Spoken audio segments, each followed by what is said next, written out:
Hai semuanya, kali ini gue akan ngebahas mengenai film yang gue tunggu di tahun 2022, yaitu The Batman, dan alasannya kenapa ini jadi film yang gue tunggu di tahun ini. Dan ini filmnya DC, yang gue rasa semua udah tahu lah bahwa DC itu cenderung lebih dark ya. Dan sejauh ini top film DC gue masih dipegang oleh Joker, dan yang kedua itu Watchmen plus seriesnya Damon Lindelof ya. Ketiga itu Batman Returns. Cuma gue nggak mau ngebahas itu ya.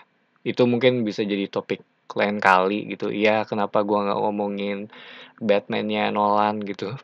Kenapa nggak masuk ke top 3-nya gue. Dan pas gue buat video ini kayaknya udah cukup banyak trailer ya.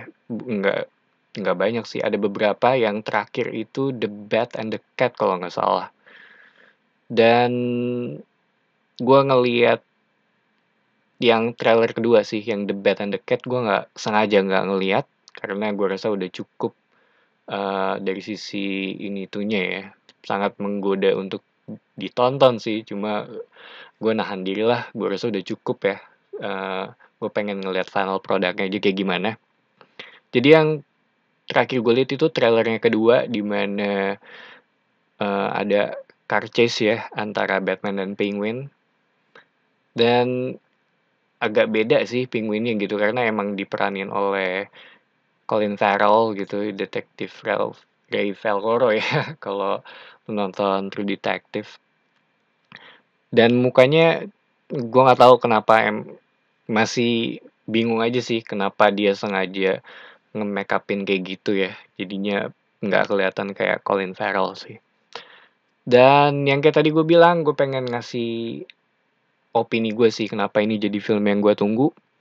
Yang pertama, ini dibawain dengan berbeda sih.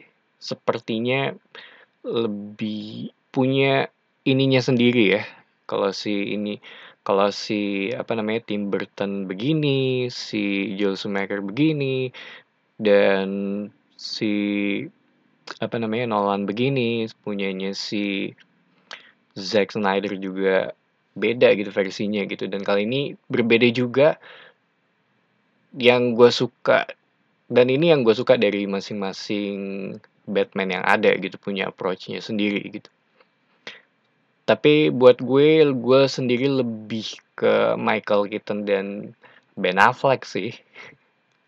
Walaupun gue tetap suka versinya Nolan juga ya, cuma atau Christian Bale gitu. Cuma gue lebih milih Keaton dan Affleck aja sih. Yang kedua, cast-nya oke. Mungkin bukan nama besar, tapi kalau lu udah biasa nonton series ataupun film-film art house gitu, kalau ngerti maksud gue, ini udah cukup familiar sih dengan nama-nama mereka. Terutama Robert Pattinson sebagai Batman, banyak yang nggak suka karena emang Twilight itu atau Edward Cullen itu melekat banget buat masyarakat di luar sana.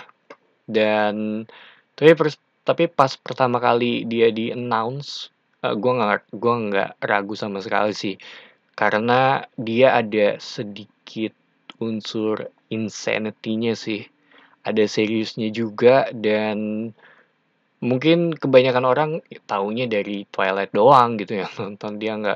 Mereka nggak nonton Lighthouse, atau nggak nonton Good Times, atau yang sama si itu yang di yang di padang pasir, gue lupa lagi namanya apa. Dan iya, kebanyakan orang taunya dari situ doang gitu, dan jadi udah dicap buruk duluan gitu. Dan di sini ada Andy Serkis dan Paul Dano juga. Ini dua orang yang bisa ngedirect dan pernah ngedirect juga. Paul Dano itu dia ngedirect Wildlife, salah satu film favorit gue bahkan. Gue sangat merekomendasiin film itu sih. dan jadi salah satu film yang ngebuat gue untuk bikin konten kayak gini di YouTube gitu, ngebahas film. Dan ada Andy Serkis, dia terakhir itu Venom, yang kedua dia ngedirect, dan kayaknya itu aja sih dari sisi cast ya, udah cukup oke banget. Dan yang ketiga, It's Gonna Be Dark. Dari pewarnaannya kan cenderung ada merah gitu, dan merah itu kalau di psikologis itu anger, dan ya itu tergambar banget di situ, cenderung banyak merah-merahnya gitu, bahkan dari sisi posternya juga, promosionalnya mereka warna merah tuh dominan juga gitu. Selanjutnya itu ini Batman di 2 tahun pertamanya, dimana menurut gue dia akan sangat memungkinkan untuk membuat kesalahan, dan dia masih punya masalah juga dari bagian controlling emosinya dia, kalau dilihat dari trailernya ya. Dan ya, kalau dari sisi trailer yang gue lihat sih, tentu kalau versinya Tim Burton ya, kalau menurut gue Michael Keaton itu kan agak sedikit insane ya, dan gue suka kan hal itu. Bahkan di scene-nya yang di Batman 89, yang dia ngelawan Joker di apartemennya Vicky Vale, itu cukup ini juga sih, cukup nekat ya sebagai Bruce Wayne. Dan di Batman Returns juga dia ngerobek topengnya di sana gitu, jadi ada unsur insanity-nya juga sih di kalau versinya Keaton ya.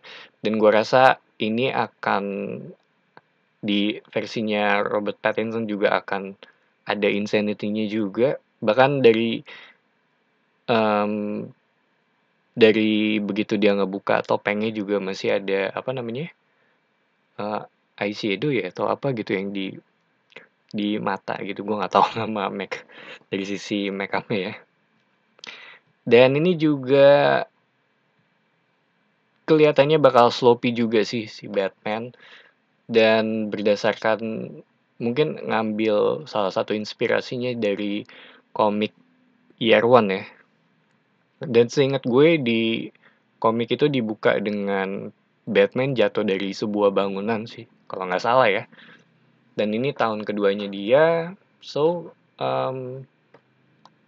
kita akan ngelihat mungkin akan cenderung melakukan kesalahan juga gitu, dan ngambil pilihan yang cukup questionable mungkin. Untuk kota Gothamnya sendiri, ya menurut gue cukup oke sih, karena emang nggak terlalu, gue nggak bisa bilang banyak juga ya untuk hal ini.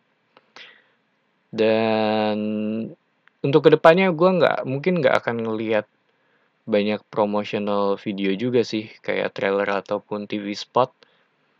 Seperti yang tadi gue bilang, untuk meminimalisir semuanya ya, karena gue rasa udah cukup lah untuk ngebuat gue nonton ke bioskop gitu. Bahkan nggak usah nonton semuanya tanpa informasi ataupun media promosi juga, gue bakal tetap nonton ini juga gitu.